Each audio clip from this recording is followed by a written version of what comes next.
सरदार पटेल का एक यादगार भाषण। मार्च 1931 में जब कराची में कांग्रेस का 45वां अधिवेशन हुआ, उस अवसर पर अध्यक्ष की हैसियत से दिया गया पटेल का भाषण। अपना छोटा सा भाषण शुरू करने से पहले मैं पंडित मोतीलाल जी के स्वर्गवास से श्रीमती स्वरूप रानी नेहरू, पंडित जवाहरलाल और उनके परिवार को हुई भारी हानि के लिए सम्मान पूर्वक संवेदना प्रकट करना चाहता हूँ।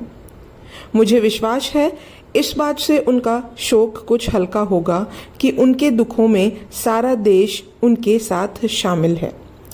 पंडित मोतीलाल जी की सहायता इस मौके पर कितनी ज़रूरी थी, यह तो हम सबको और ख़ास तौर पर गांधी जी को जब पिछले महीने में समझौते की अत्यंत नाजुक मंत्रणाएं चल रही थीं, उस दरमियान मालूम हो गया।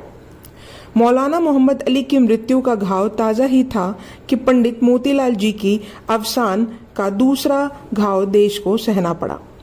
यह दुख की बात है कि स्वर्गीय मौलाना के साथ हमारा मतभेद था, मगर जो दिल में हो वही जबान से बोलने वाले उस बहादुर देशभक्त की देश सेवा कभी भुलाई नहीं जा सकती।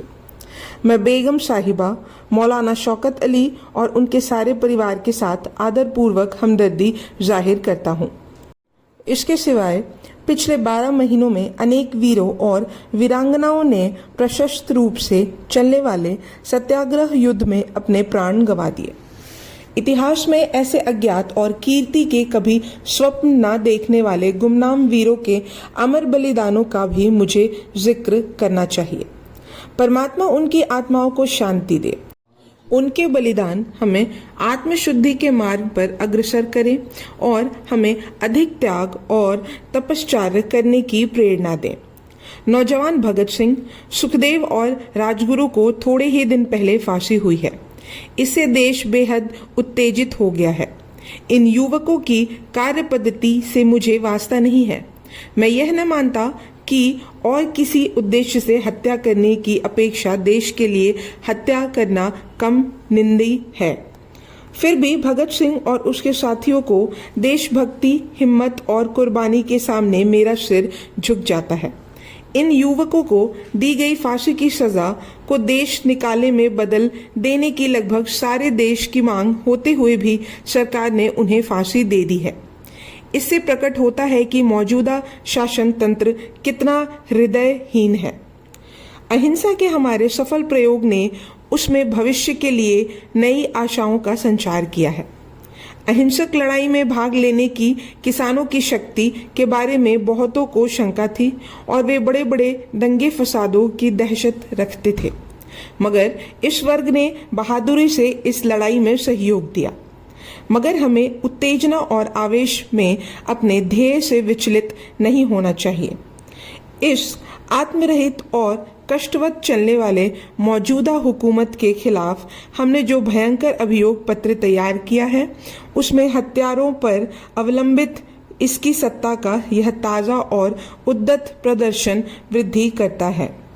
अगर लोकमत पर होने वाला यह अत्याचार हमें अहिंसा के असीधार जैसे हमारे रास्ते से ना डिगाए, तो इसमें हमारी स्वराज्य के लिए योग्यता सिद्ध करने की शक्ति बहुत बढ़ जाएगी। भगवान इन बहादुर देशभक्तों की आत्माओं को शांति दे और यह जानकर कि उनके दुख और शोक में सारा देश शरीक है, उनके कुटुंब को कुछ संतोष प्राप्त हो। मेरे जैसे सीधे साधे किसान को अपने देश के प्रथम सेवक के लिए चुना है। वह मेरी स्वरूप सेवा के कदर के बजाय गुजरात ने पिछले यज्ञ में जो अद्भुत बलिदान दिए, उनकी कदर करने के लिए है। यह मैं अच्छी तरह समझता हूँ। यह आपकी उदारता है कि इस सम्मान के लिए आपने गुजरात प्रांत को चुना, वरना सच बात तो यह है कि उस जमाने की अपूर्व जागृति वाले पिछले वर्ष में किसी भी प्रांत ने कुर्बानी करने में कोई कसर नहीं रखी थी। यह दयालु भगवान की कृपा है कि वह जागृति सच्ची आत्मशुद्धि की जागृति थी। इसका अर्थ यह नहीं है कि हमने भूले नहीं की, मगर यह बात तो निर्विवाद है कि हिंदुस्तान ने दुनिया के सामने यह जाहिर कर दिया कि अहिंसा का सामुदायिक प्रयोग अब स्वप्नदर्शियों को स्वप्न या मनुष्य का मिथ्या मनोरथ नहीं रहा, परंतु वह सच्ची सिद्ध वस्तु है। अब तक मानव जाति हिंसा को देवी बनाकर बैठी हुई थी।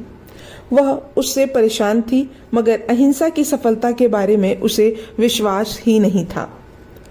अहिंसा के हमारे सफल प्रयोग ने उसमें भविष्य के लिए नई आशाओं का संचार किया है।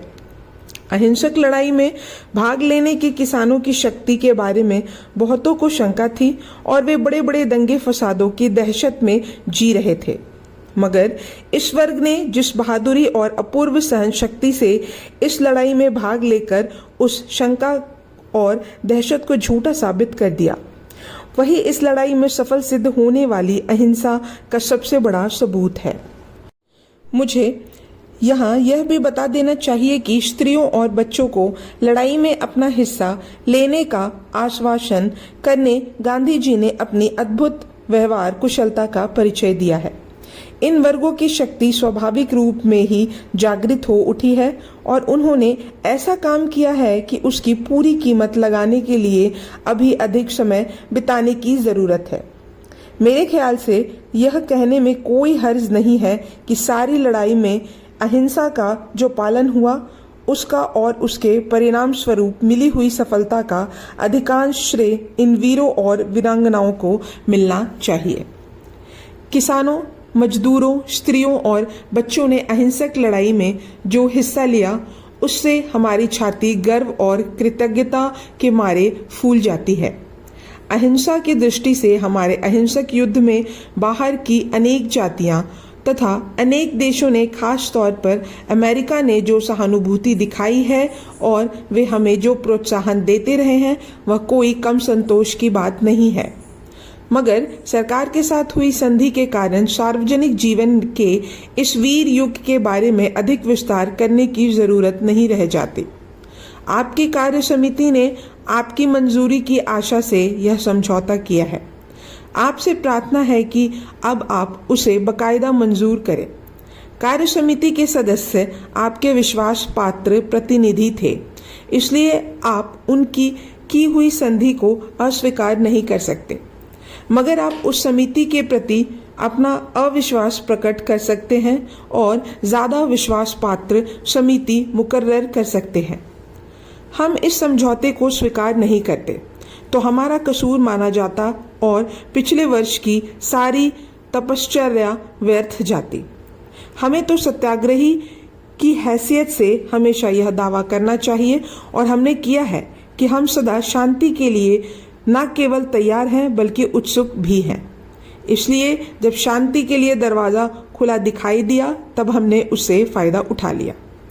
गोलमेज परिषद में जाने वाले हमारे देशवासियों ने पूरे जिम्मेदार हुकूमत की मांग की। ब्रिटिश दलों ने उस मांग को मान लिया और उसके बाद प्रधानमंत्री, वायसरॉय और हमारे कुछ प्रसिद्ध नेताओं ने कांग्रेस के सहयोग की मांग की।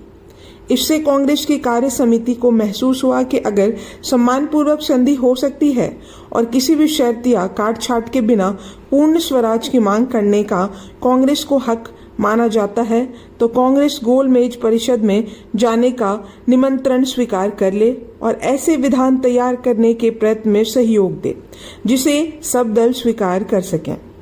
अगर इस प्रयत्न में हम असफल हो जाएं और तपश्चर्या के मार्ग के सिवाय दूसरा कोई रास्ता ना रहे तो उस पर जाने से हमें रोकने वाली कोई भी शक्ति पृथ्वी पर नहीं है।